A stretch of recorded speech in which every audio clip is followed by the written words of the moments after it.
分手最難講定講出口，邊日可能講清楚，掉轉頭就走。你說攞熱火酒灑鹽喺傷口，唔想做衰人，俾我唞一唞。喺我面前喊，諗起都減，乜都追問，係咪私家偵探？幸福總係短暫，慢慢變得冷淡，因為我冇放去咗下一站。再解釋只係掩飾，你進攻我後，隨時揾緊劍擊，冇心講大話，可惜潛意識信我心感忐忑，但都幾刺激。潛意識咁嘅嘢一係難理，簡單講再見，唔使唉聲嘆氣，逃避望住你執行你，極難你冇心機執手尾，我怕心軟，先用 WhatsApp 逼你死心再分手，以淚頭不斷解釋，不過點講你都嬲，試過擁有就足夠。面再花生幾深舊未挽救，但始終不捨得對你開口。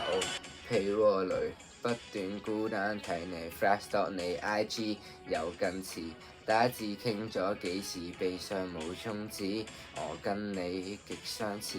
但你始終都貪新意，我認我只想聽你講，你願意試多次。一直有問題，但又唔肯溝通。唔出聲又冇話你接我收工，去到最後都唔肯見1分鐘，我決定唔再為咗你失心瘋，逃避處理令我更加憎你，一拖再拖冇耐性出心理，唔理錯嘅年紀定係錯嘅時機，我知道你只識我你自己，怕被改變，拒絕再飾演，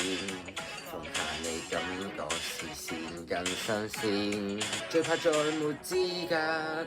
佔據你嘅想法。厭倦了施壓，重複舊對白。我怕心軟，先用 WhatsApp 逼你死心再分手，以淚頭